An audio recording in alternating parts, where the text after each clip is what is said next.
Assalamualaikum warahmatullahi wabarakatuh. Bismillahirrahmanirrahim. Alhamdulillahi rabbil alamin. Salatu wassalamu ala asyrafil anbiya'i wal mursalin. Nabina Muhammadin wa ala alihi wa sahbihi ajma'in. Allahumma alimna ma yanfa'una wa anfa'na bima 'allamtana. Allahumma faqqihna fid din wa 'allimna at-ta'wil wa zidna 'ilman ya rabbal alamin. Rabbi shrah li sadri wa yassir li amri wa hlul 'uqdatam min lisani yafqahu qawli. Subhanaka la ilma lana illa ma 'allamtana innaka antal alimul hakim. Wala haula wala quwwata illa billah. InsyaAllah pada pagi ini kita sambung lagi kuliah kita. Kita berhenti baru ni pada ayat Ar-Rahmanir Rahim. InsyaAllah pada pagi ini kita sambung lagi tafsiran suratul Fatihah, iaitu pada ayat yang keempat, Maliki Yaumiddin.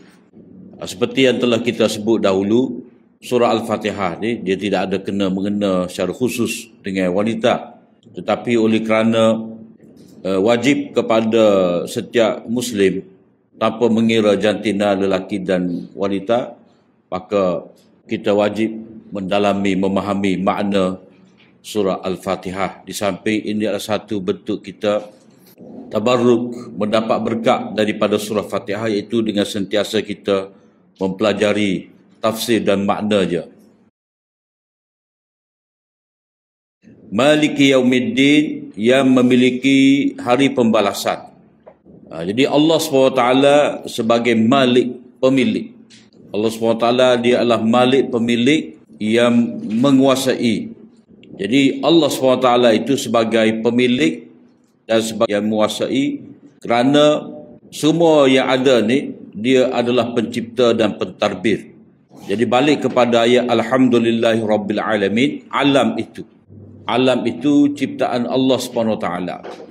Dan alam itu bila Allah SWT cipta, dia lebih mengetahui tentang ciptaannya, maka dialah yang mentadbir. Dan dia berhak mentadbir, orang lain tidak berhak mentadbir, kerana dialah yang memiliki. Jadi bila itu milik dia, di bawah penguasaannya, maka natijah ayat yang kemudian ni, iyyaka na'budu. Jadi balik kita kepada kitab kita ni, Al-Malik, mana Allah SWT yang memiliki ataupun yang menguasai. Dalam bacaan qiraat dia ada Maliki Yaumiddin, masyhurnya dibaca juga oleh setengah Maliki Yaumiddin. Malik itu maknanya raja lah, yang berkuasa. Jadi Malik daripada perkataan milk, milik. Kalau kata Malik itu daripada perkataan mulk, tabarakalladzi biyadihil mulk. Jadi sama ada dengan makna memiliki, menguasai, memerintah, itu semua pergi kepada makna yang sama juga, iaitu Maliki Yaumiddin, Allah SWT yang menguasai, yang memiliki keputusan pada hari pembalasan. Jadi Allah Ta'ala yang bersifat dengan sifat menguasai, memiliki, bahawa dia memiliki hak, maknanya di tangannya itu ada kuasa untuk memerintah, melarang, memberi pahala, menghukum, dan dia boleh bertindak. Bila mana alam ini milik dia, di bawah kekuasaan dia, maka dia boleh menentukan bila nak turun hujan, bila berlaku kemarau, di situ berlaku gempa, di sini berlaku ribut. Ada orang yang mendapat rezeki, ada orang yang tidak mendapat rezeki. Itu di tangan Allah SWT atas dasar dia sebagai pemilik.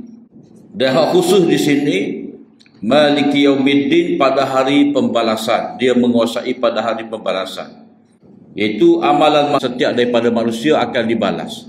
Jadi mengapa Allah SWT menyebut dia menguasai pada hari pembalasan? Mengapa tidak kata dia menguasai dunia dan akhirat? Jadi nak cerita kepada kita di sini, memanglah Allah SWT milik dia. Lahul mulkus samawati wal ard, sabbaha lillahi ma fis samawati wa ma fil ard. Semua tu milik Allah Ta'ala. Lahul mulkus samawati wal ard. Dalam banyak tempat dalam Al-Quran sudah dinyatakan bahawa semua ni milik Allah SWT.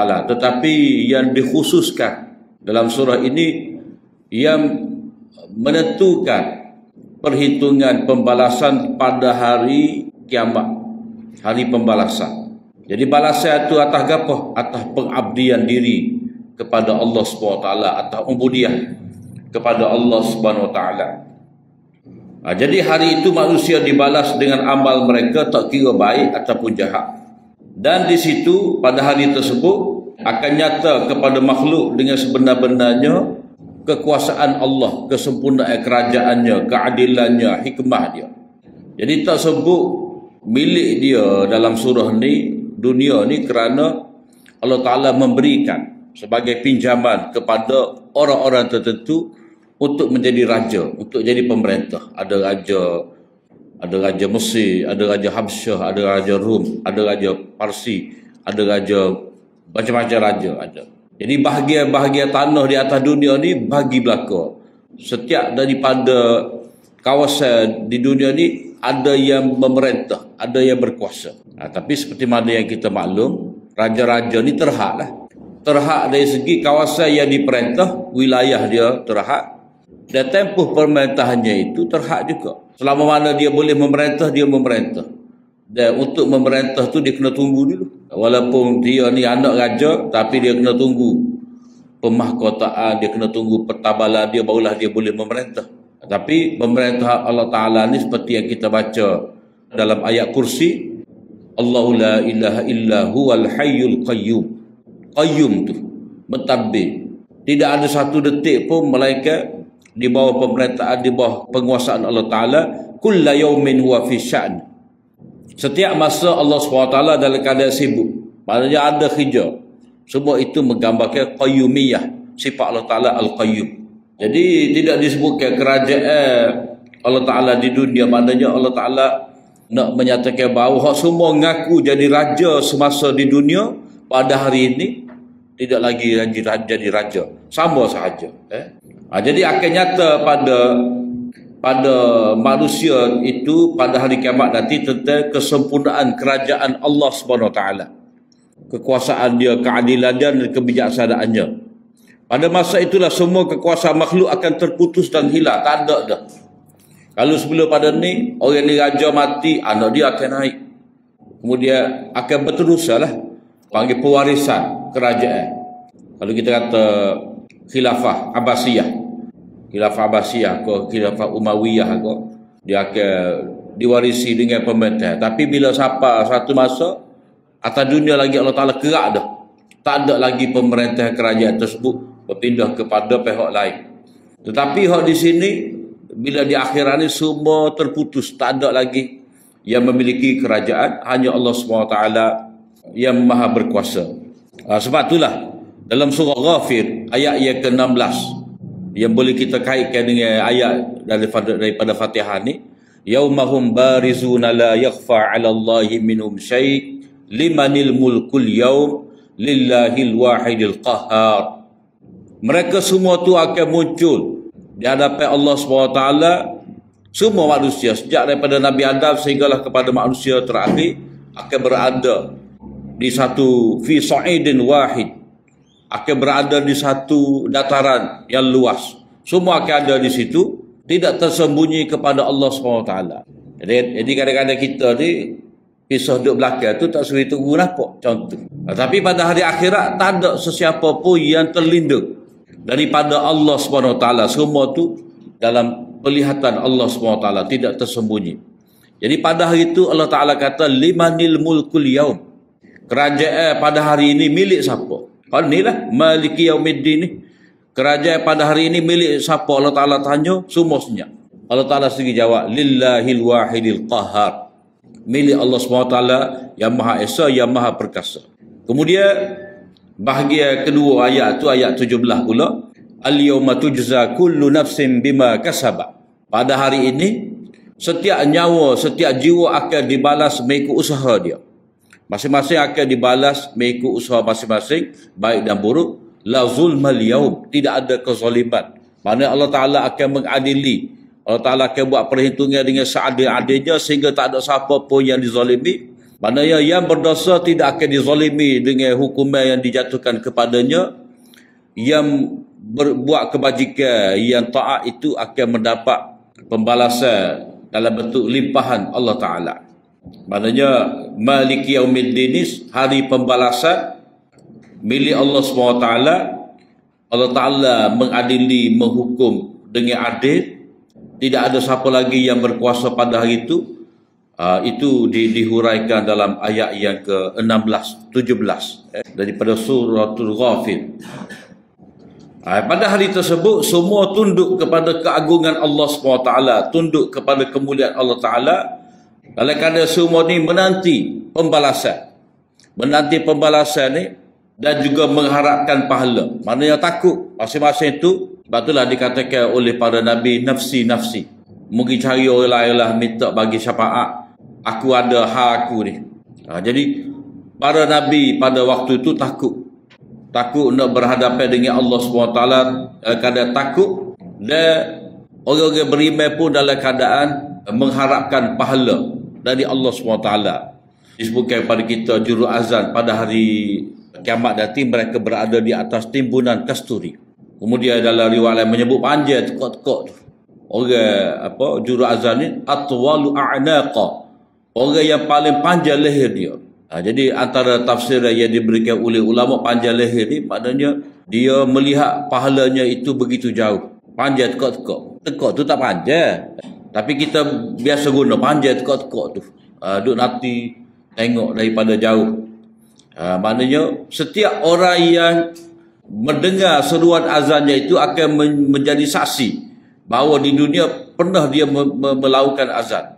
Orang mana dengar tu, itulah memberi kesaksian. Jadi ramai yang mendengar, maka ramailah yang memberi kesaksian bahawa dia di dunia pernah azan, mengajak orang sembahyang. Jadi di sini ada dua keadaan yang selalu disebutkan kepada kita, keadaan takut. Jadi Maliki Yaumiddin ni dia menimbulkan rasa takut kepada Allah SWT, kerana ini adalah hari Allah Ta'ala menzahirkan kudrat dia, keadilan dia, semua dalam keadaan takut. Jadi kita kena ada rasa takut pada Allah SWT. Kemudian bila Allah Ta'ala menyatakan ini adalah hari pembalasan, maka kita kena mengharapkan balasan pahala dari Allah SWT. Ini selalu disebutkan kepada kita sebagai ihtisab. Seperti dalam hadis, man shoma ramadhana imanan wa ihtisaba ghufira lahu ma taqaddama min dhanbih. Sesiapa yang berpuasa pada bulan Ramadan dengan penuh keimanan, pada sebagai menjunjung perintah Allah Ta'ala, sebagai kepatuhan dia pada Allah Ta'ala, sebagai dia membenarkan janji Allah Ta'ala, ihtisabah dalam keadaan dia mengharapkan pahala. Jadi bila disebut Maliki Yaumiddin, hari pembalasan, maknanya kita beramal dan mengharapkan pahala dari sisi Allah Ta'ala. Jadi tidak seperti mana pandangan sebahagian daripada ahli sufi, dia kata kita beramal dengan nak pahala ni tak boleh. Jadi negong dengan Tuhan, tak molek kata dia. Sebenarnya tidak.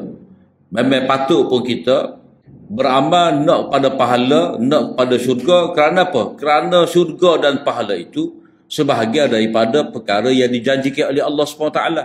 Jadi bila Allah Ta'ala sendiri yang menjanjikan benda tadi, jadi kita kena ada minat, kena ada kesungguhan. Kalau tidak, jadi macam orang tawar lah. Orang tawar kita pada satu benda, kita buat tak erah. Tak sih hak demo tu. Kita nak ni je. Jadi itu tidak berakhlak namanya. Jadi tidak salah. Memang patut pun kita beramal nak kepada pahala, kerana itu benda yang dijanjikan sendiri oleh Allah SWT. Walaupun kita kata kita nak Allah, kita nak redha. Jadi redha Allah Ta'ala tu maknanya dia meletakkan kita pada tempat dia redha, dalam syurga. Takut kepada azabnya. Maka dengan sebab itulah dikhususkan sebut Maliki Yaumiddin. Sebab itulah disebutkan secara khusus dia memiliki hari tersebut. Walaupun pada hakikatnya Allah SWT memiliki dunia dan akhirat. Wal awwal wal akhir. Kemudian Maliki Yaumiddin ni, perkataan din itu sendiri ada makna banyak lah. Dalam ilmu tafsir Quran ni dia panggil al-wujuh wan nazair. Al-wujuh wan nazair maksud dia satu kalimah dalam Al-Quran ini mempunyai banyak makna dan digunakan dengan makna yang berlainan di tempat-tempat yang berlainan. Itu dia panggil al-wujuh wan nazair. Satu kalimah ia mempunyai banyak makna dan digunakan pada tempat yang berlainan dengan makna yang tersendiri. Sebab maklum kepada kita din itu maknanya agama. Agama, sistem kepercayaan, cara kita beragama, penghayatan beragama, cara hidup, manhajul hayah, cara kita hidup, cara kita menjalani kehidupan. Itu yang dikatakan sebagai din. Din itu juga sebagai peraturan dari Allah SWT. Jadi peraturan Allah SWT dari segi kita kena ada iman, i'tiqad. Ada perkara imaniyah, ada perkara ibadat, ada perkara akhlak, ada perkara tentang undang-undang. Jadi itu perkara agama belaka yang kita terikat. Kepercayaan kita, ibadat perabdian kita, cara kita nego, bermuamalat, berusaha dengan harta, cara kita berakhlak, cara kita mendirikan rumah tangga, cara kita mentadbir negara ni, semua ni dikira sebagai din. Ada penghayatan agama. Sebab itulah penghayatan agama kita ni, agama ni ada dalam semua lapangan kehidupan. Tidak seperti mana agama-agama lain ni, dia hanya sebagai satu benda acara, upacara, ritual. Ada satu bentuk tata cara bagi nak memulakan sesuatu. Kalau setengah agama tu dia letak hari nak nikah, tengok tarikh sikit-sikit, nak dapat restu daripada pendeta dia tu, tepuk-tepuk, sapu-sapu, sekeh-sekeh, macam-macam lah percara dia tu, keliling api dan sebagainya, katak kepala dengan purung apa semua. Sudah tu sesat lah. Pada tu ikut masing-masing nak buat macam mana. Cuma nanti boleh anak, abang ada pula apa upacara. Tapi bila nak cerah tak ada. Tak ada hukum agama, kena pergi mahkamah sivil. Agama Islam ni tidak, sebagai satu peraturan dalam setiap gerak-geri dari setiap aspek kehidupan ni ada ketetapan daripada Allah SWT, sebab dia Malik. Maknanya kaitan antara din sebagai manhajul hayah, cara kita beragama, cara kita hidup dengan sistem ni, sejauh mana kita mematuhi sistem ini di dunia, maka kita akan diberi balasan yang sempurna di akhirat. Kurangnya kita mematuhi peraturan Allah SWT, din di dunia ini, maka pembalasan di akhirat adalah mengikut cara kita beragama, cara kepatuhan kita semasa di dunia. Jadi din sebagai peraturan, dan din dengan makna pembalasan. Din dengan makna peraturan. Maka naliyakhudha akhahu fi dinil malik. Maknanya Nabi Yusuf ni tidak boleh mengambil tindakan terhadap saudaranya itu Bunyamin mengikut undang-undang raja. Talih.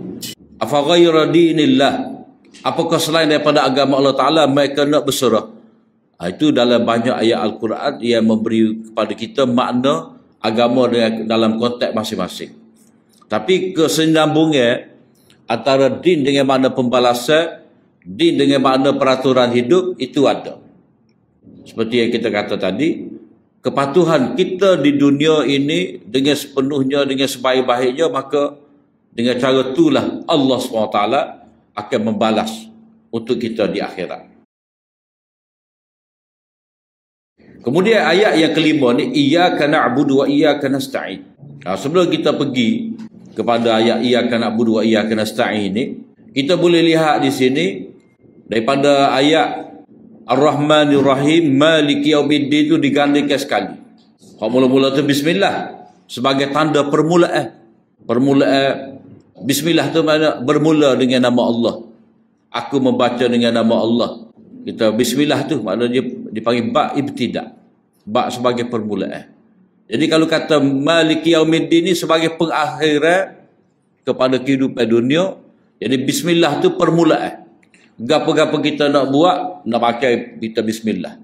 Kita nak berjalan, nak bergerak, kita baca bismillah. Setiap benda baik, yang penting kita buat, kita baca bismillah. Tanda permulaan. Maliki Yaumiddin ni, hari Allah Ta'ala yang menguasai hari pembalasan, maknanya habislah bahagia kita ni. Maliki Yaumiddin yang menguasai hari pembalasan, itu menandakan bahawa berakhirnya hak manusia ni, bagi pihak manusia, pemerintahan dia, usaha dia, gapo berakhir dah. Sebab bila nak buat pembalasan, bila nak balas tu, gapo nak balas tu, atau apa nak balas, tak ada dah. Bila manusia mati, tak ada lah amal usaha dia. Jadi nak dibalas atas hak gapo, Tak ada dah kerana itu telah berakhir. Jadi bismillah sebagai permulaan, Maliki Yaumiddin ini sebagai pengakhiran kepada usaha manusia. Ar-Rahman Ar-Rahim itu dia panggil sifat jamal, sifat keindahan Allah Ta'ala. Ia menimbulkan rasa harap. Ar-Rahman Ar-Rahim, kita mengharapkan rahmat Allah Ta'ala. Terutamanya pada hari kiamat itulah kita mengharapkan rahmat Allah Ta'ala.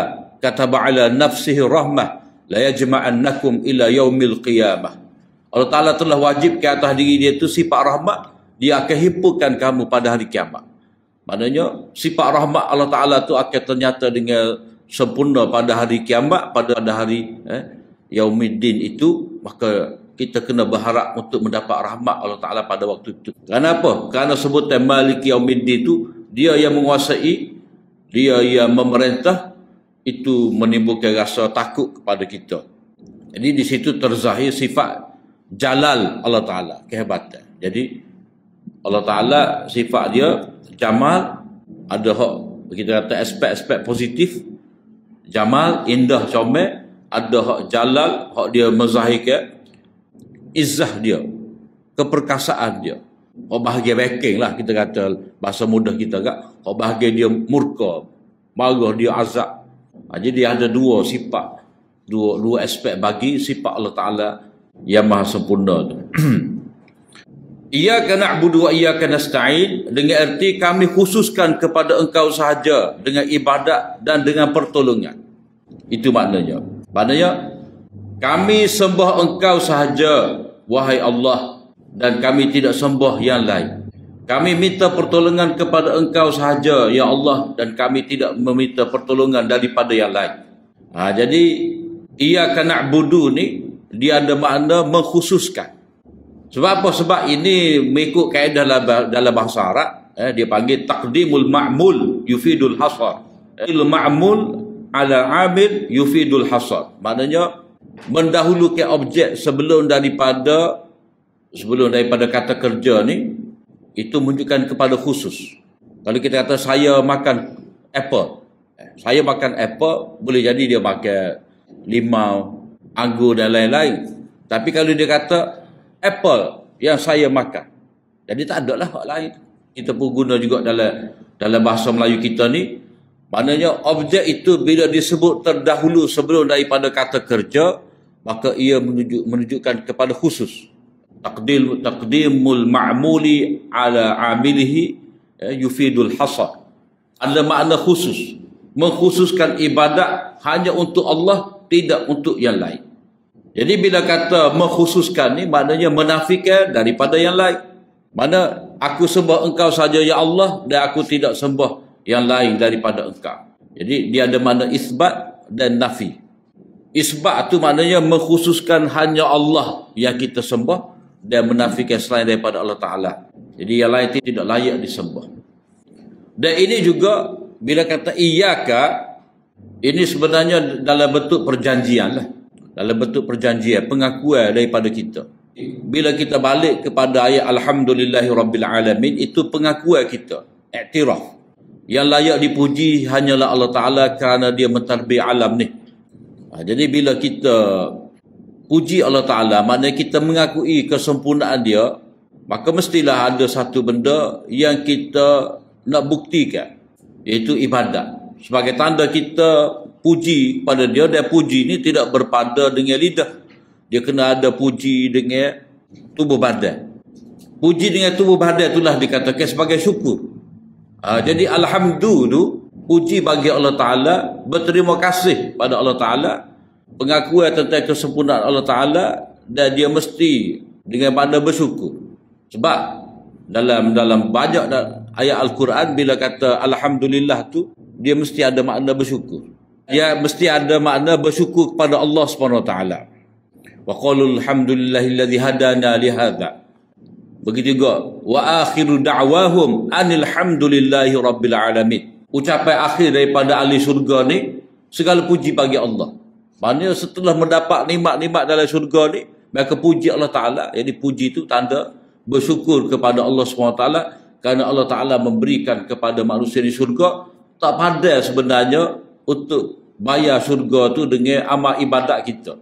Tapi Tuhan bagi syurga. Jadi bagi pemberian syurga untuk kita tu bukan dengan ibadat kita, tetapi dengan kemurahan Allah Ta'ala. Maka wajib kita puji dia, dan puji tu menandakan kita bersyukur. Jadi cara bersyukur ni ibadat lah. Ibadat tu sebenarnya cara bersyukur kepada Allah SWT.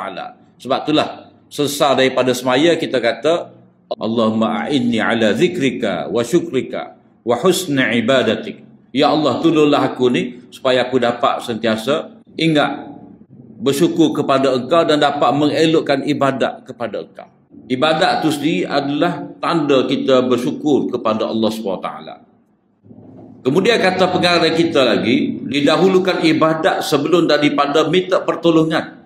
Jadi iyyaka na'budu wa iyyaka nasta'in, tidak kata iyyaka na'budu, tidak kata iyyaka nasta'in wa iyyaka na'budu, dak, tapi sebut iyyaka na'budu wa iyyaka nasta'in.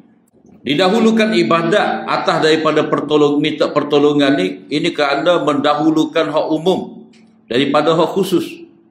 Ibadat tu adalah benda umum. Ibadat tu adalah benda umum. Minta pertolongan ni dia lebih khusus lagi. Ibadat ni dia terdiri daripada apa? Sembahyang, zikir, puasa, zakat, sembelih korban, menunaikan nazar. Macam-macam bentuk ibadat. Jadi dia umum. Isti'adah ni doa. Doa pun ibadat juga. Ad-du'a huwal ibadah. Ad-du'a mukhul ibadah. Doa itu adalah otak ibadat. Doa tu sendiri adalah ibadat. Jadi doa tu sebahagian daripada ibadat. Tapi amalan lain, puasa dia tidak doa. Tapi puasa ibadat.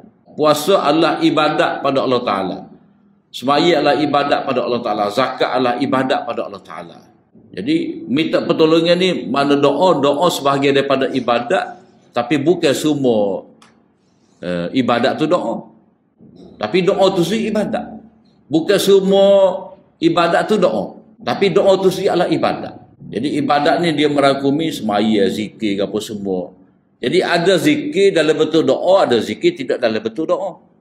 Kita sebut subhanallah, bukan doa. Kita kata Allahu Akbar, bukan doa. Tapi doa dia lebih khusus lagi. Dia lebih khusus lagi. Jadi oleh kerana ibadat tu adalah perkara umum yang merangkumi setiap benda yang mendatangkan redha Allah Ta'ala, yang dilaksanakan dengan kepatuhan, tanda kita kasih pada dia, kita merendah diri, tunduk pada dia, itu yang dikatakan ibadat pada Allah SWT.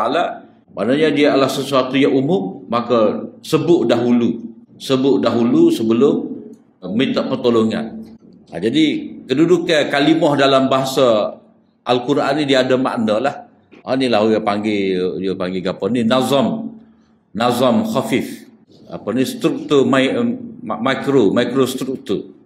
Maknanya sebut ni dulu, kemudian ni dengan tertib tadi, struktur dia tu halus-halus. Apa letak ni dulu, hak ni dulu, tidak letak depan. Tu dia panggil. Kedudukan setiap kalimah tu dalam Al-Quran ada hak asalnya duduk depan, diletak di belakang dan sebagainya, itu ada maksud.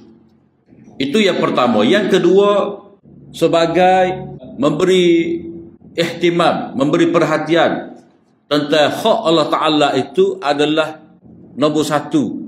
Barulah diikuti dengan hak hamba. Macam mana? Ibadat ni adalah milik Allah Ta'ala. Ibadat ni milik Allah Ta'ala, hak dia. Maknanya kita tidak boleh memberikan ibadat ni melainkan kepada Allah, untuk dia.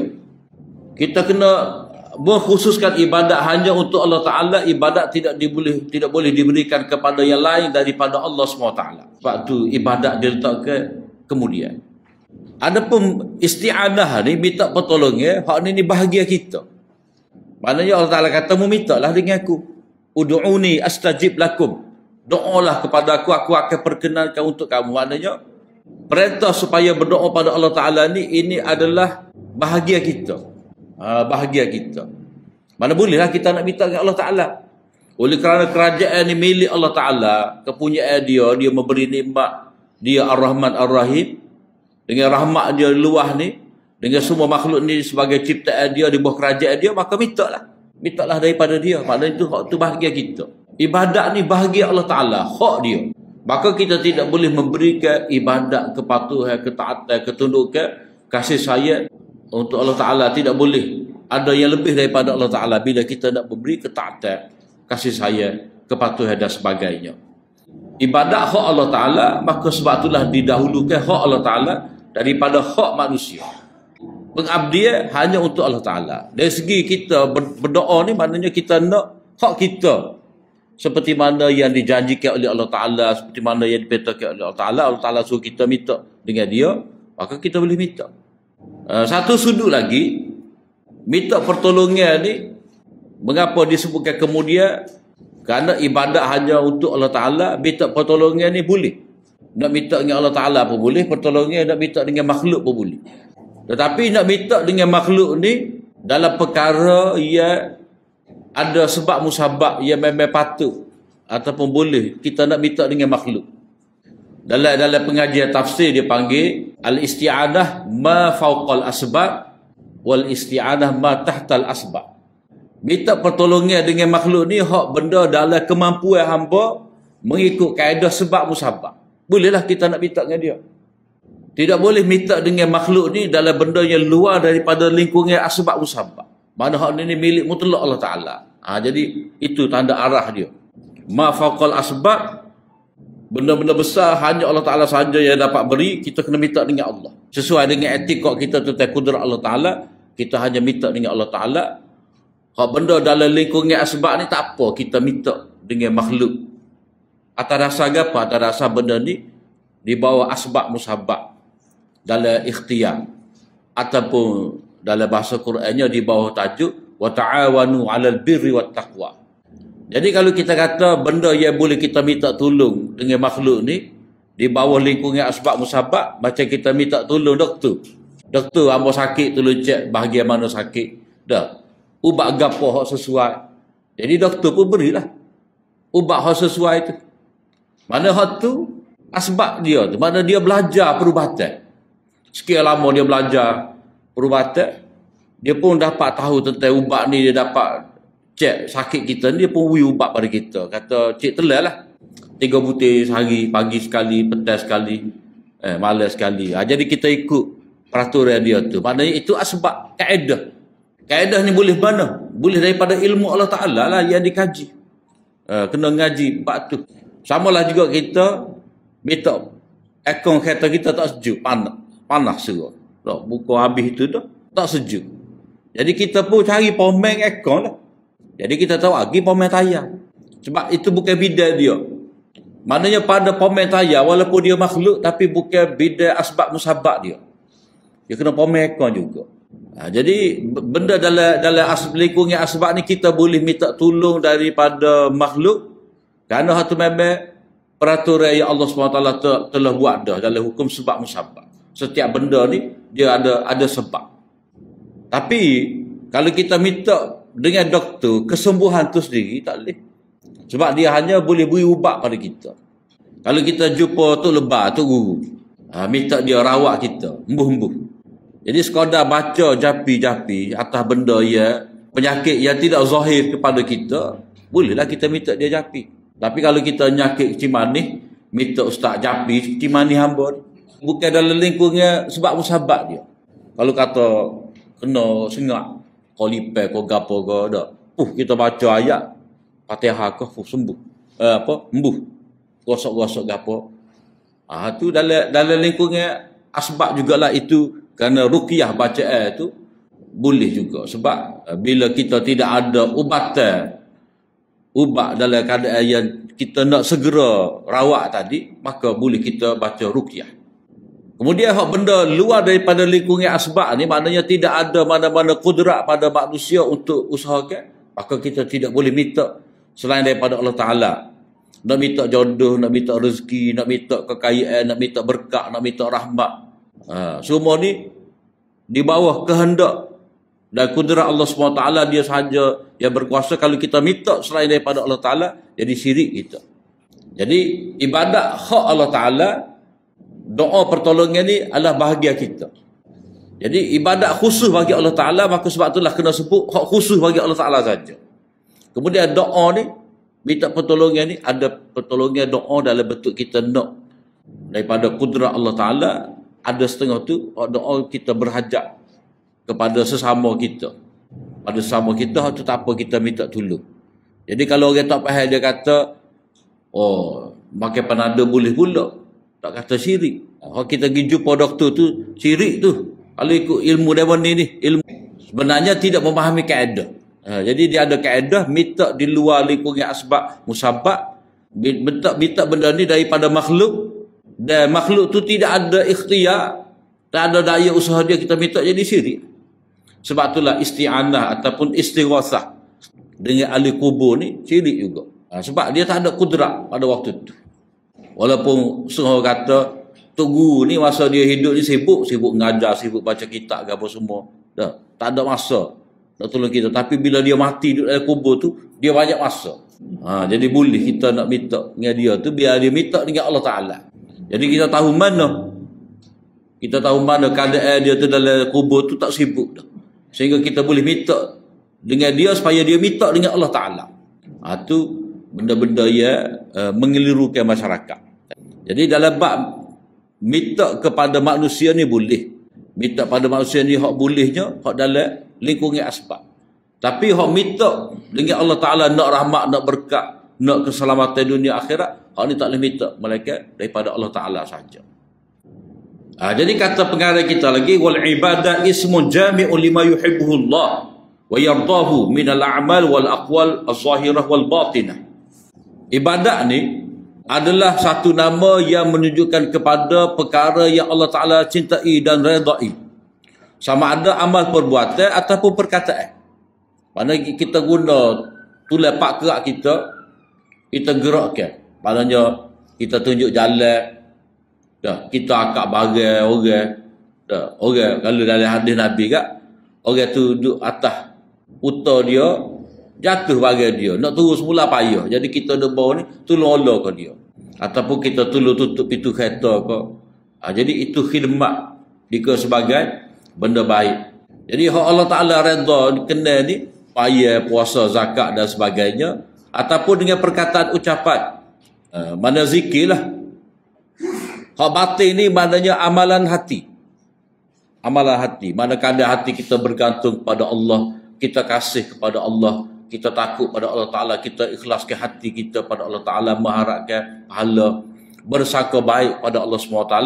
Ini semua dipanggil a'malul qalbi. A'malul qalbi ataupun a'malul qulub, amalan-amalan hati. Kemudian isti'anah ni adalah pergantungan kepada Allah SWT untuk mendapatkan kebaikan. Maknanya walaupun kita jumpa doktor tadi, dengan sebab musabab yang ada pada dia tu, dia boleh tunjukkan kepada kita ubat sesuai kita makan dengan peraturan dia tadi, tetapi kita tetap minta kesembuhan dari Allah Ta'ala. Jadi doktor dia boleh tunjuk kepada kita ubat, tapi kesembuhan itu di tangan Allah. Jadi dia ada beza tu. Pertolongan yang menyebabkan syirik, pertolongan yang dituntut supaya kita ni saling ta'awun, kerjasama. Jadi kita pergantungan kita kepada Allah SWT dalam mendapatkan benda-benda baik dan menolak benda-benda mudarat. Di samping kita hendaklah percaya Allah Ta'ala akan memberikan kepada kita. Mana benda tu pasti akan tercapai kepada kita. Melaksanakan ibadat kepada Allah SWT dan meminta pertolongan kepadanya itu, kedua-dua ini adalah jalan kebahagiaan abadi dan keselamatan daripada segala bentuk kejahatan. Dan tidak ada jalan keselamatan melainkan dengan melaksanakan kedua-duanya. Maknanya tak akan selamat kita kalau tak ada ibadat pada Allah Ta'ala, tidak ada pergantungan pada Allah Ta'ala. Maka sebab itulah iyyaka na'budu wa iyyaka nasta'in, ini adalah aku janji kita di hadapan Allah SWT. Aku janji kita, pengakuan kita, perjanjian kita yang kita sentiasa perbaharui dengan Allah SWT 17 kali sehari. Ibadat itu hanya dikira sebagai ibadat bila diambil daripada Nabi SAW, yang dibuat dengan nak kepada wajah Allah Ta'ala. Jadi tidak dinamakan ibadat pengabdian diri kepada Allah Ta'ala, melainkan kena ambil daripada Nabi juga. Sebab tujuan Nabi diutuskan kepada kita ni, selain daripada Nabi nak membaca wahyu Allah Ta'ala supaya kita kenal Allah Ta'ala, Nabi ni mari tunjuk pada kita tata cara nak beribadat kepada Allah SWT. Jadi dalam kaedah dia, ini Dr. Yusuf Qaradawi ada sebut dalam kitab dia Al-Ibadah fil Islam, ibadat itu tidak boleh diberikan melainkan untuk Allah. Ia akan nak budulah. Ibadat itu tidak boleh diberikan melainkan untuk Allah Ta'ala, dan tidak Allah Ta'ala itu diberikan ibadat melainkan dengan cara Rasul dia tunjuk kepada kita. Sallu kama ra'aitumuni usalli. Semayalah kamu seperti kamu lihat aku semaya. Ataupun berdasarkan kepada satu hadis lagi, khudhu anni manasikakum. Ambillah daripada aku ni cara buat kerja haji. Maknanya ibadat itu mestilah mengikut cara Nabi SAW. Maka sebab itulah sahabat ni bila dia meriwayatkan hadis, contohnya hadis tentang cara ambil wuduk. Macam Sayyidina Osman ni, dia ambil air, dia basuh muka apa semua tu. Hujung tu dia kata, lagu ni lah aku tengok Nabi berwuduk. Kalau dalam bab semaya pula, Wa'ib bin Hujr kata, lagu ni lah aku tengok Nabi semaya. Maknanya ibadat yang kita nak buat ni tidak boleh mengikut kehendak kita, cara kita sendiri. Dia kena ikut Nabi SAW. Bila tidak mahu ikut cara Nabi, kita buat cara sendiri, itulah yang dikatakan sebagai bid'ah. Mana bikinan kita semata-mata. Itu adalah kerana itu rekod kita. Sedangkan ibadat ni adalah kena ikut Nabi. Uswatun hasanah. Kena ikut cara yang ditunjukkan oleh Nabi SAW. Jadi dengan dua cara ni, ibadat hanya kepada Allah Ta'ala dengan cara yang ditunjukkan oleh Nabi, maka jadilah ibadat. Kemudian kata dia, walaupun isti'anah itu disebutkan minta pertolongan selepas daripada ibadat, walaupun sebenarnya isti'anah itu termasuk di bawah ibadat, kerana hamba amat memerlukan kepada ibadat. Kerana hamba ni dalam setiap ibadat dia tu perlu kepada pertolongan Allah. Kerana manusia ni dalam semua ibadat yang dia nak buat ni, dia berhajat kepada pertolongan Allah Ta'ala ataupun hidayat dan taufik daripada Allah Ta'ala. Iyyaka na'budu, hanya engkau kami beribadat. Wa iyyaka nasta'in, kami tidak dapat beribadat melainkan dengan pertolongan daripada engkau ya Allah. Melainkan dengan hidayat, taufik daripada engkau, kekuatan daripada engkau. Seolah-olah ibadat tu adalah maksud, isti'anah tu sebagai wasilah. Iyyaka na'budu, ibadat itu adalah maksud utama kita. Dan maksud utama ni tidak tercapai melainkan dengan ada wasilah, ada jalan. Jadi isti'anah tu jalan dia. Aku tidak dapat beribadat kepada engkau ya Allah melainkan dengan pertolongan daripada engkau. Maka ya Allah, tolonglah aku, berilah kekuatan kepada aku untuk beribadat kepada engkau. Jadi itulah maksud la haula wala quwata illa billah. Tidak ada daya dan kekuatan melainkan Allah Ta'ala. Isti'anah tu maknanya wasilah kepada ibadat. Jadi balik kepada zikir tadilah. Yang diajarkan kepada kita lepas daripada semaya, Allahumma a'inni ala zikrika wa syukrika wa husni ibadatik. Mana kita selesai dah semaya ni. Supaya semaya akan datang, waktu lepas pada ni kita dapat semaya, siap-siap. Awal-awal lagi kita minta daripada Allah Ta'ala supaya kita ada kekuatan untuk semaya. Walaupun baru sudah semaya, tapi kita minta juga kekuatan daripada Allah SWT untuk semaya. Jadi di situ ada makna tawakal, pergantungan kepada Allah Ta'ala dan tidak iktimad atas diri sendiri. Jadi kalau kita bergantung dengan diri sendiri ni, maknanya kita tak nampak lah hidayat, taufik daripada Allah Ta'ala. Dan bila begitu kita mudah berputus asa daripada rahmat Allah Ta'ala kalau kita tidak dapat buat. Mana kalau kita, contoh kok mudah. Kalau kita rasa koci dah jam, kita rasa kita ni memang jenis tak tinggal semaya. Tiba-tiba hari tu bangun subuh pukul 9. Jadi kita dah nengu sehari tu, nengu. Berapa skala boleh bangun, ni tak boleh bangun, jadi rasa tak sedap ke apa semua. Sehari tu, dia mikir benda tu. Jadi, itu cara kita bergantung dengan diri kita. Tapi kalau kita bergantung dengan taufik dan hidayat daripada Allah Ta'ala, jadi oleh kerana kita tertidur tadi, tak bangun subuh, kita semaya. Lepas tu keadaan kita macam biasa lah. Istighfar, mana patut istighfar, lepas pada tu buat kerja lain lah. Ni bona di ofis pula. jadi duduk backing ke apa, tak layan molek orang. Jadi itu tanda kita bergantung dengan amal kita, bukan bergantung kepada taufik daripada Allah Ta'ala. Jadi kalau kita bergantung kepada taufik Allah Ta'ala, kita akan kata dah nak buat apa? Takdir daripada Allah Ta'ala, sebab nyawa kita ni di tangan Allah Ta'ala. Dia akan mengembalikan ruh kita. Bila kita tidur ni, Allah Ta'ala tarik nyawa kita. Kemudian bila dia nak kembalikan semula ke tubuh kita, dia kembalikan. Kalau tidak kan pakai ambil tu tak atas klik tu. Pakai sudah situ. Jadi tanda kita berharapkan kepada rahmat Allah Ta'ala ni, mana kita tidak tergugak dengan ibadat yang kita tertinggal. Kalau kita rasa kita segala-galanya, memang kita akan rasa kecewa. Sebab tu dah tak boleh kita nak bergantung dengan amal kita, kita kena bergantung kepada taufik dan hidayah Allah SWT.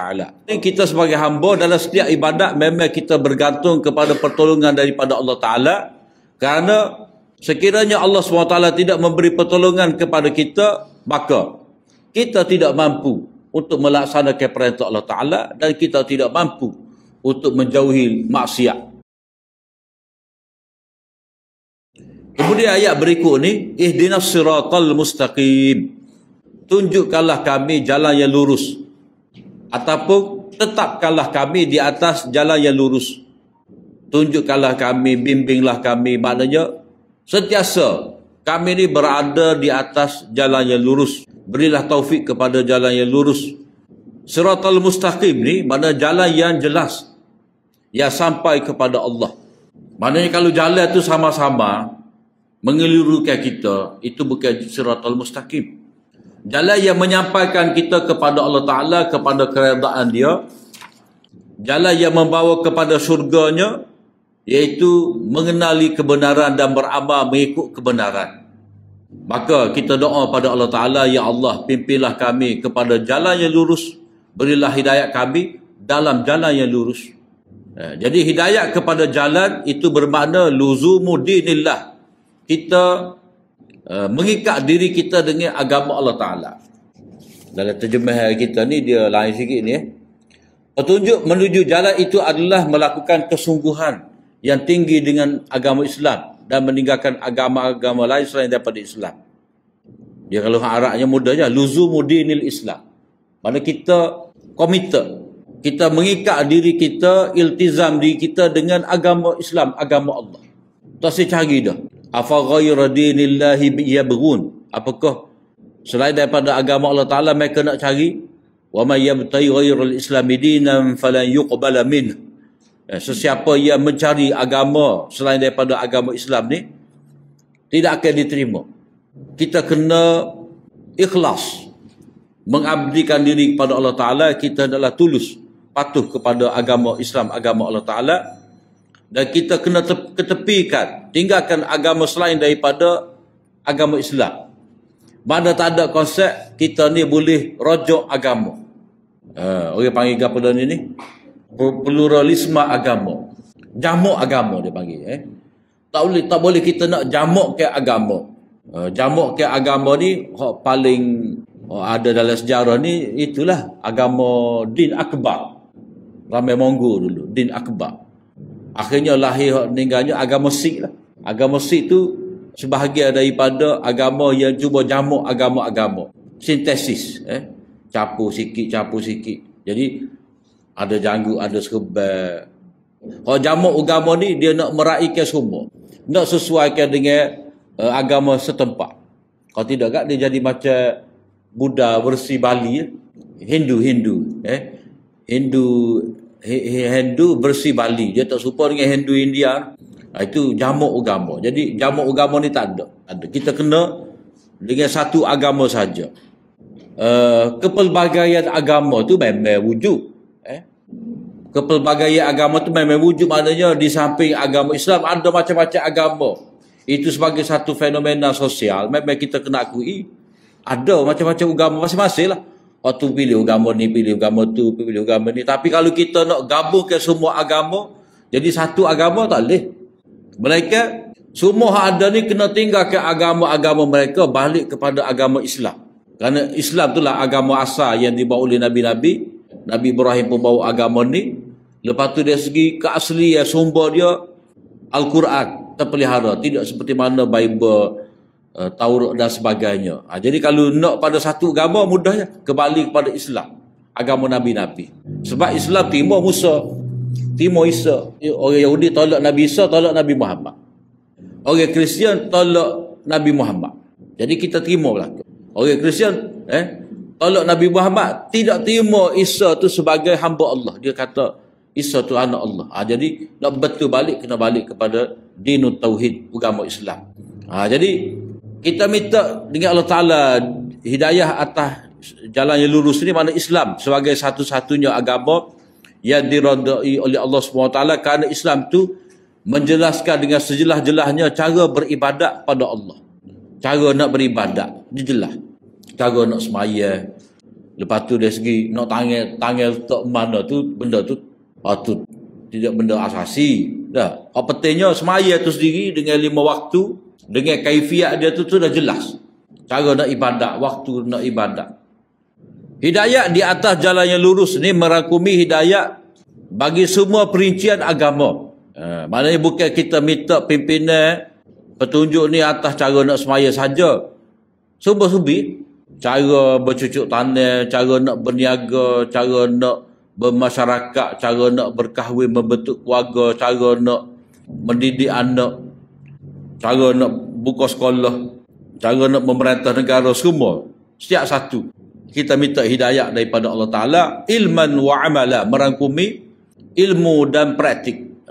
Fahadha du'a min ajma'il ad'iyah. Jadi ihdinas siratal mustaqim ni, ini adalah doa yang paling lengkap. Paling lengkap. Jadi sebab apa dikatakan doa ini adalah doa yang paling lengkap? Kerana dalam Al-Quran inilah doa yang pertama. Bila ini doa yang pertama, maka inilah doa yang paling utama sekali. Doa yang paling lengkap. Seperti mana kita buka Al-Quran ni, nama Allah Ta'ala hak mana hak mula-mula sekali? Wujud, kidam, bakak, tak ada. Tak sebut tu. Nama mula-mula sekali Ar-Rahman. Bismillahirrahmanirrahim. Allah tu memang maklum dah kepada kafir Quraisy dulu. Wala in sa'altahum man khalaqas samawati wal ard la yaqulunna Allah. Sekiranya kamu tanya pada mereka tu siapakah yang mencipta langit dan bumi ni, mereka kata Allah. Jadi Allah tu maklum dah pada mereka. Dan mereka tidak mengenali Allah Ta'ala dengan sebenar-benarnya. Jadi mereka lupa Allah Ta'ala ni adalah pemberi rahmat, Ar-Rahman Ar-Rahim.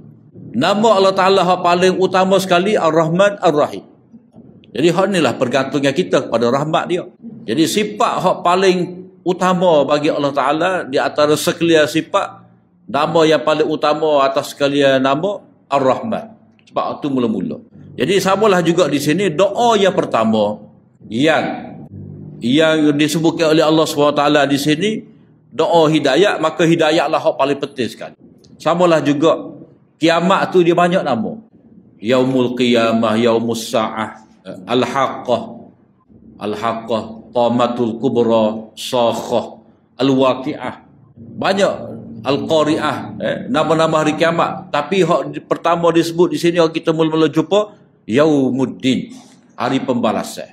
Jadi kiamat tu maknanya nak memberi pembalasan kepada manusia. Hak tu hak paling utama sekali. Jadi sebab itulah disebutkan nama Yaumuddin di sini. Mana supaya kita ingat tujuan Allah Ta'ala mengadakan hari kiamat ni adalah untuk membalas hamba atas amal yang mereka buat, dan Allah SWT nak zahirkan keadilan dia. Mana dia tidak zalim. Dan Allah SWT nak zahirkan rahmat dia, limpahan dia. Maknanya orang yang Allah Ta'ala memasukkan dia dalam surga tadi, itu benar-benar kurniaan Allah SWT. Kalau nak kira dengan ibadat, amal yang manusia buat, tak layak dia nak masuk dalam surga. Tetapi Allah Ta'ala tetap memasukkan orang itu dalam surga dengan kurniaan dia, dengan rahmat dia. Berdasarkan kepada ayat-ayat yang kita baca ni, Imam Farahi dia ada sebut Siratal mustaqim ni iaitu huwa tauhid fil ubudiyah wan silahu min ubudiyatil hawa.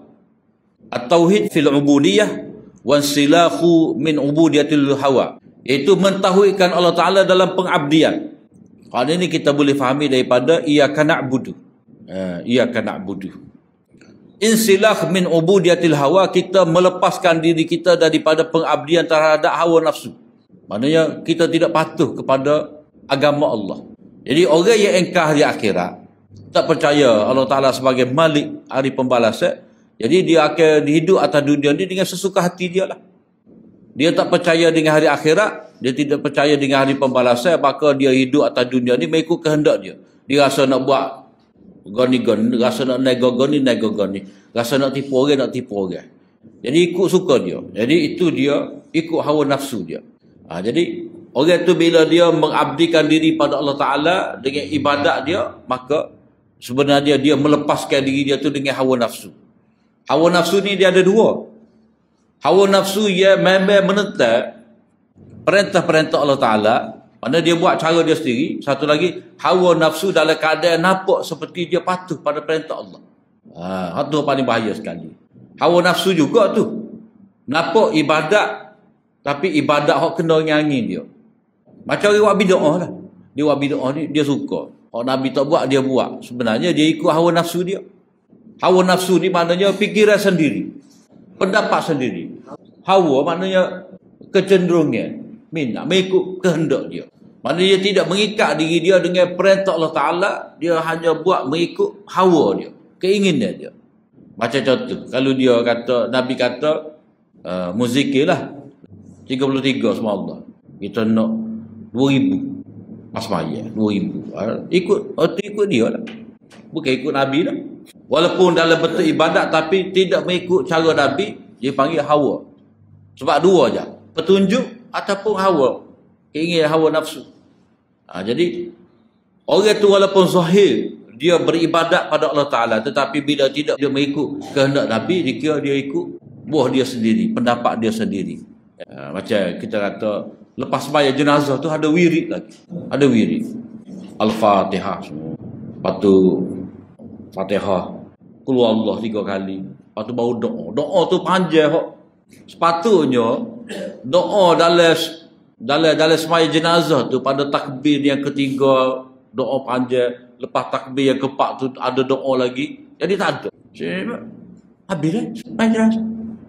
Kita nak baca doa tak habis lagi. Dia pakai Allahumma fillahu warhamhu wa'afi wa'fu anhu. Allahu akbar. Allahumma la tahrimna ajruhu. Assalamualaikum. Assalamualaikum. Al-Fatihah. Lama semua. Doa.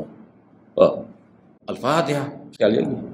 Jadi hak Nabi ajar sembahyang jenazah panjang dalam doa, jadi panjang dalam sembahyang doa tu, jadi panjang di luar sembahyang. Jadi berdoa tidak pada tempatnya. Itu menyalahi sunnah. Menyalahi sunnah. Jadi ikut kehendak sendiri. Walaupun dalam bentuk ibadat pada Allah SWT. Melepaskan diri daripada ibadat ubudiyah hawa nafsu ni, maknanya kita buang daripada diri kita ni, bergantungnya terhadap diri sendiri dalam beribadat pada Allah Ta'ala. Jadi kalau kita beribadat, kita rasa ni sehat kita, ilmu kita, rajin kita, pandai kita, itu dikira sebagai kita masih lagi beribadat mengikut kehendak diri kita. Sebab kita nampak kita.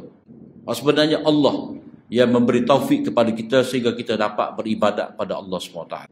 Jadi ini adalah doa yang paling lengkap sekali, yang wajib kepada manusia berdoa kepada Allah SWT pada setiap rakaat sembahyang. Kenapa? Kerana amat kita memerlukan kepada doa ni. Sebab itulah dalam setengah kitab tafsir dia kata surah Fatihah ni adalah surah ta'limul mas'alah. Surah ta'limul mas'alah. Surah yang mengajarkan kepada kita doa. Jadi nak berdoa lagu mana? Ucap dulu bismillah. Puji Allah Ta'ala. Bismillahirrahmanirrahim. Alhamdulillahirabbil alamin. Pengakuan kita tentang keagungnya Allah SWT, kesempurnaan Allah Ta'ala. Kemudian kita puji dia. Ar-Rahman, Ar-Rahman, Ar-Rahim. Kemudian kita kena agungkan dia. Maliki yaumiddin. Lepas tu kita pun memperbaharui janji kita. Iyyaka na'budu wa iyyaka nasta'in. Barulah kita minta ihdinas siratal mustaqim. Jadi surah ni mengajarkan kepada kita cara berdoa, yakni kena sebut nama Allah, kena puji Allah, kena agungkan Allah Ta'ala, barulah kita minta. Jadi yang dikatakan mengajarkan kepada kita cara berdoa, mengajarkan kepada kita doa yang paling penting, doa petunjuk, doa hidayah. Hidayah ni penting. Tak pentingnya kita boleh ukur sendirilah. Gapa-gapa atas dunia ni dia mesti ada manual. Ada manual. Ada panduan. Kalau dulu Yellow Pages tu tak, lebar tu. Ada budak-budak lain tak kenal dah Yellow Pages tu. Panduan tu.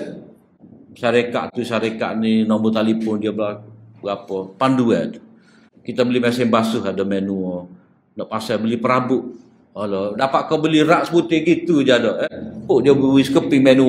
Maknanya menu tu penting. Apa-apa kita beli mesti ada menu. Maknanya mesti ada hidayah.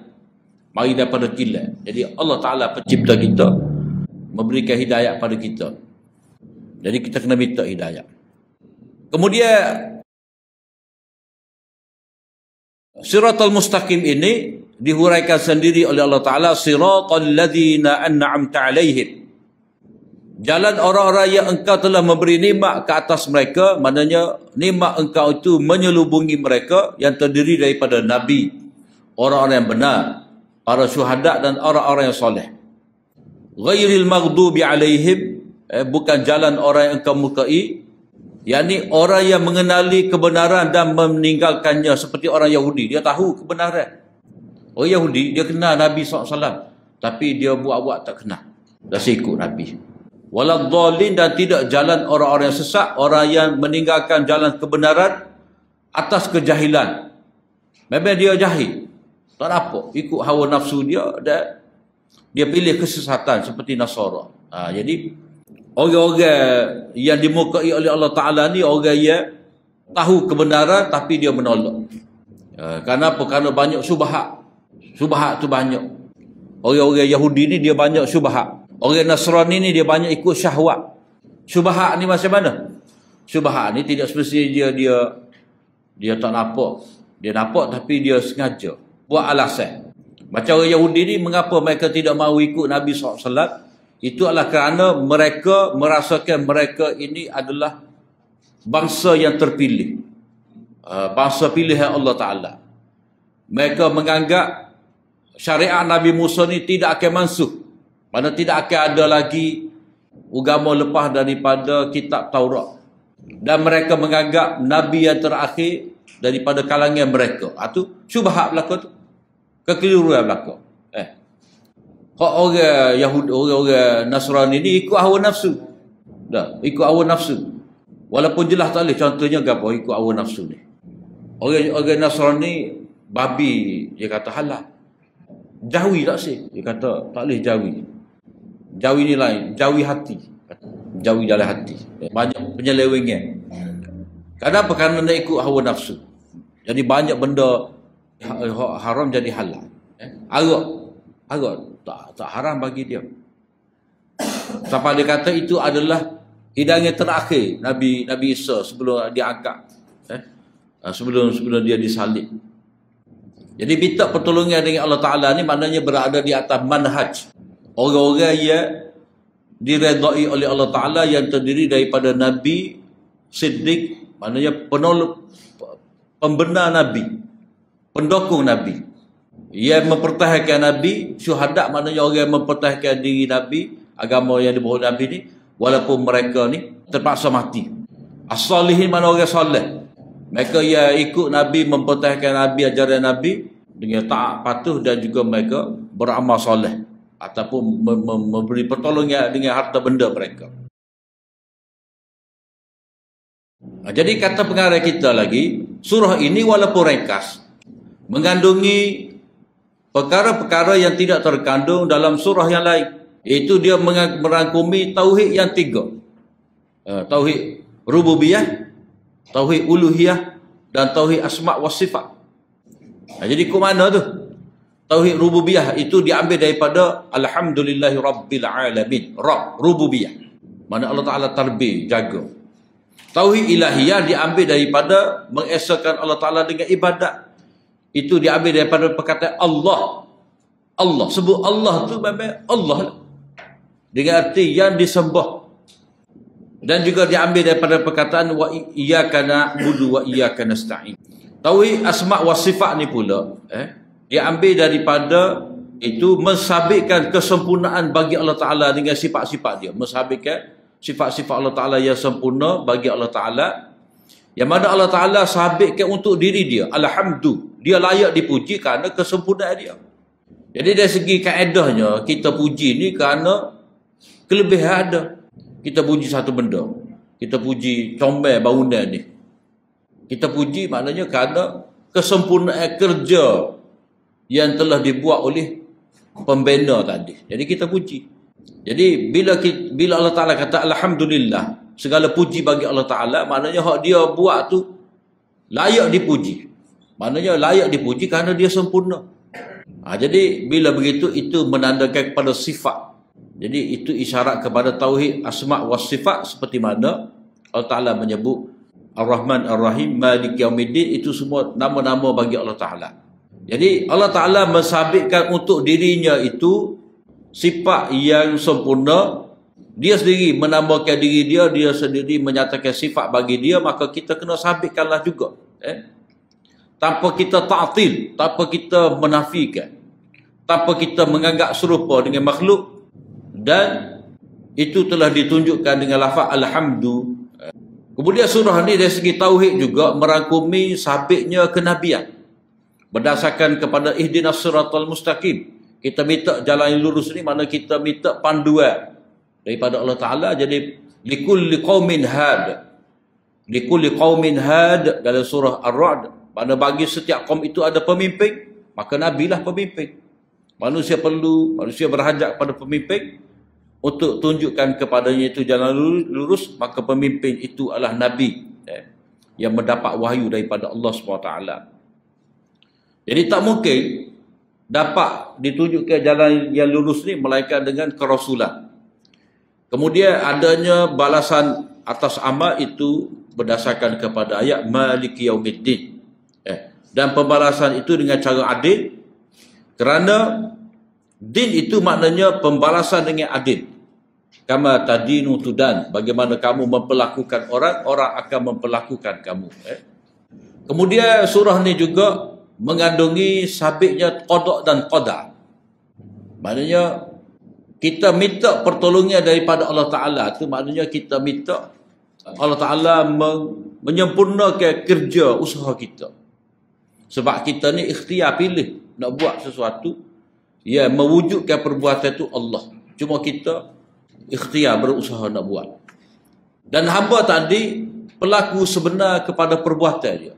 Bukan pencipta tapi pelaku. Tapi perbahasan ni perbahasan teknikal sikit lah. Kalau dalam bab qada dan qadar ataupun dalam bab af'alul ibad, perbuatan hamba ni, usaha dia, perbuatan dia, tetapi makhluk Allah. Kalau kata orang tu boleh berlari, usaha dia, ikhtiar dia, tapi perbuatan berlari itu wujud dengan ciptaan Allah Ta'ala. Gitulah reka-reka. Berbeza dengan pokok Qadariyah yang mengatakan bahawa manusia itu pencipta kepada amal dia, perbuatan dia. Dia sendiri yang mewujudkan. Maknanya benda ni, kalau kata manusia sendiri yang mewujudkan perbuatan ini, maknanya Allah Ta'ala tak tulis dalam Lauh Mahfuz. Sebab benda ni baru terjadi. Itu bersalahan dengan akidah qada dan qadar, yang mana akidah qada dan qadar ni, segala sesuatu ni dalam ilmu Allah Ta'ala mengikut kehendak dia, tertulis dah di Lauh Mahfuz. Manusia buat perbuatan itu, usaha untuk buat perbuatan itu pada waktu kalau dia buat. Tapi Allah Ta'ala telah tahu dah segala sesuatu tu. Dan bukan jenis Jabariyah. Jabariyah ni menafikan usaha manusia. Jadi manusia ni jadi terpaksa, macam robot, kena buat. Bahkan surah ni juga berdasarkan kepada ayat ihdinas siratal mustaqim, tunjukkanlah kepada kami jalan lurus. Ini menolak semua puak-puak bid'ah, puak-puak sesat. Sebab puak-puak bid'ah sesat ni tak seikut jalan yang lurus. Sebab dia rasa ni pendapat dia, ni cara dia, benda baik, apa salahnya. Dia tidak mengikut ihdinas siratal mustaqim. Jadi ihdinas siratal mustaqim itu adalah cara ahli sunnah yang mengikut sunnah Nabi dalam pegangan dan amalan. Kerana apa? Kerana mengenali kebenaran dan beramal dengannya, itulah siratal mustaqim. Dan setiap ahli bid'ah dan orang sesat adalah orang yang menyalahi kebenaran. Kemudian surah ni juga mengandungi keikhlasan dalam beribadat kepada Allah Ta'ala. Keikhlasan dalam meminta pertolongan kepada Allah Ta'ala berdasarkan kepada iyyaka na'budu wa iyyaka nasta'in. Maknanya ikhlas dalam beribadat pada Allah Ta'ala dengan penuh tulus. Itu adalah ilmu suluk, ilmu akhlak. Ilmu suluk, ilmu tata cara diri dalam beribadat pada Allah Ta'ala. Maka segala puji bagi Allah Ta'ala yang telah menurunkan surah ni kepada kita kerana ia merangkumi akidah pegangan kita untuk selamat dunia dan akhirat. Habislah kita lebih kurang surah Fatihah. InsyaAllah akhirat ini suratul Baqarah berkenaan dengan sunanul fitrah. Wallahu a'lam. Tadi Ustaz ada sebut kita dulu bincang berkenaan dengan ayat yang ke-5 tadi. Iyyaka na'budu wa iyyaka nasta'in. Jadi iyyaka na'budu itu hanya pada Engkau kami sembah.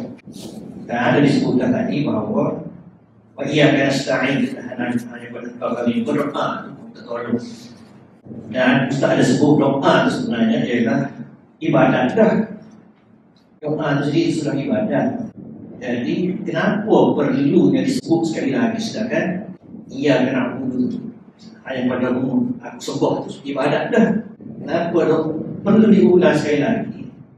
Doa, sedangkan doa sudah termasuk ibadat dah. Jadi ini Ustaz dah banyak sebut tadi. Macam Ustaz sebut kenapa diulang sekali lagi itu dah. Diulang tu.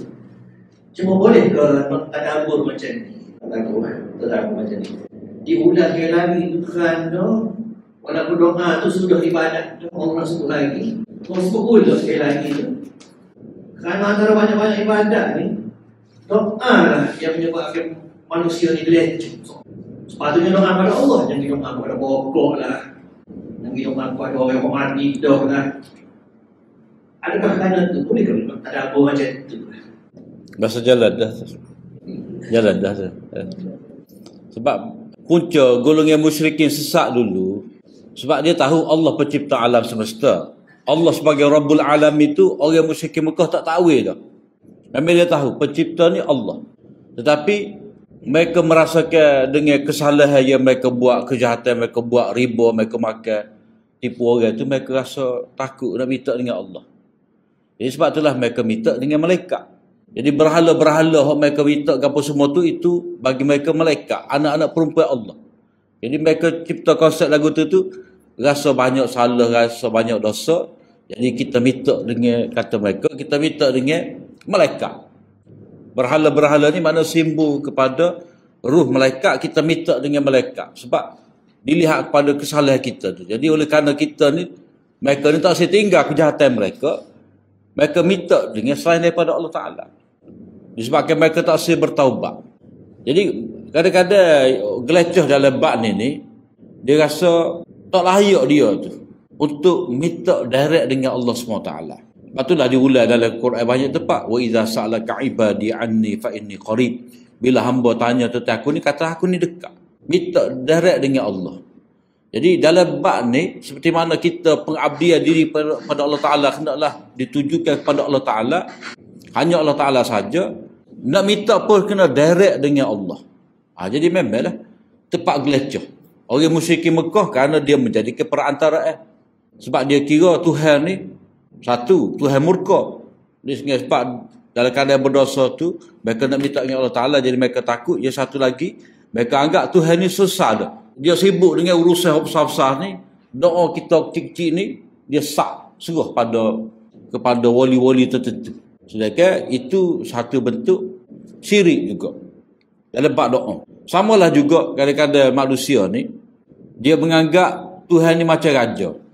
Macam raja macam mana? Raja ni, dia tidak akan membenarkan mana-mana orang jumpa dia, melainkan melalui orang tengah. Jadi perlulah orang tengah. Dan mereka buat satu lagi perumpamaan, Tuhan ni kan, bila dia nak tarbiyah alam ni, dia arahkan malaikat ni waktu hujan, malaikat ni tu. Maknanya, seperti mana Tuhan turunkan benda daripada langit tu dengan perantaraan angin, awan, hujan dan sebagainya, baru kita dapat rezeki. Dah. Jadi samalah juga mereka beranggapan bila nak akak ke Tuhan tu kena ada orang tengah. Kias yang bertentangan, kias ma'al farid. Tak sama. Maksudnya, bila kata Allah Ta'ala menurunkan rezeki pada dia, daripada dia kepada kita ni dengan macam-macam perantara. Macam kita dapat gaji. Kita dapat gaji, dah. Boh kita bagi. Tapi khani masuk betih tu. Bukan boh dia masuk dalam akaun kita, tapi khani dia. Daripada boh ni, daripada hari atas barulah Allah Ta'ala tu. Mana kita boleh tengok, kita boleh anggarkan susu gala tu, rezeki tu mari pada kita. Tapi untuk akak hajat kita, tak perlu lapisan-lapisan tak ada. Kita boleh akak sendiri. Jadi kita tidak boleh kata sebagaimana Allah Ta'ala menurunkan rezeki pada kita ni dengan macam-macam lapis, dengan macam-macam perantara. Lalu kita nak kata, nak akak doa pada Allah Ta'ala pun kena ada lapisan-lapisan tu.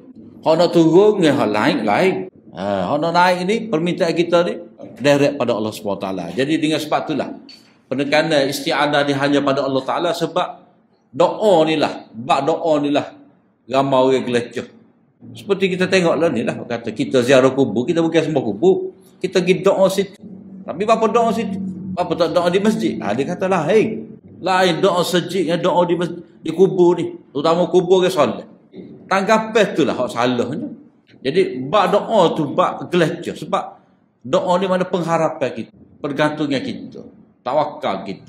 Jadi dalam doa, dalam ibadat tu kita tak nampak sangat pergantungnya. Walaupun penuh dengan doa kita semaya tu dah. Rabbighfirli warhamni warzuqni wajburni wahdini wa'afini. Doa saja tu, tapi orang ni dia tak faham doa dalam semaya tu tadi, sehingga dia pergi doa di tempat, di kubur-kubur, tempat-tempat keramat. Jadi sebab tu penekanan doa kepada Allah Ta'ala saja. Walaupun sudah ada ibadat tu sebagai doa, pengakuan kita pada Allah Ta'ala untuk Allah Ta'ala saja, diulang pula isti'anah tu untuk Allah Ta'ala, supaya manusia ni sedar dalam doa ni tepat geleceh dia, tepat dia boleh terjerumus dalam syirik. Allah. Soal dia kami buat. Tadi Ustaz sebut pasal Lauh Mahfuz. Ada sebut dari sikit pasal Lauh Mahfuz. Adakah doa boleh mengubah apa yang tertulis di Lauh Mahfuz? Adakah doa boleh mengubah apa yang tertulis di Lauh Mahfuz tu tak berubah. Hak tertulis di Lauh Mahfuz tu hak terjadilah. Lauh Mahfuz tu tak ada siapa boleh akses. Wa indahu ilmul kitab, ibu kitab. Ibu kitab ni hak di sisi dia. Hak di sisi malaikat lain. Hak malaikat tulis tu. Wa kullu insanin alzamnahu ta'irahu fi unuqi. Setiap manusia ni kita tulis dah. Kami tulis dah. Takdir dia tu pada diri dia. Hak tu malaikat tahu. Jadi malaikat tulis tu mengikut yang diberitahu oleh Allah Ta'ala. Hak di Lauh Mahfuz tu Allah Ta'ala saja. Catatan takdir ni banyak tepat. Banyak tepat. Sebab hak ni di bawah pengetahuan malaikat. Hak kita ni di bawah pengetahuan malaikat. Tapi dia tidak mubram lagi, tidak putus lagi, tapi dalam mu'allaq. Sebab Allah Ta'ala ada kaedah mu'allaq ni. Kaedah mu'allaq ni ke mana? Kalau hamba aku ni suka sedekah, suka menghubungkan silaturahim, umur dia panjang. Kalau hamba aku ni sa'okok, isa'avik, apa semua ni cepat mati. Dia ada hukum mu'allaq tu. Jadi malaikat diberitahu secara mengikut kehendak Allah Ta'ala. Allah Ta'ala nak malaikat tahu setakat tu. Kalau di sisi dia tu tak ada apa lagi. Jadi takdir tu ditulis pada beberapa tempat lah. Pada diri kita, di Lauh Mahfuz. Waktu tu tak ada siapa tahu. Wa indahu ilmul kitab. Di sisi dia, maknanya tak ada siapa boleh tahu. Hatta malaikat. Wallah.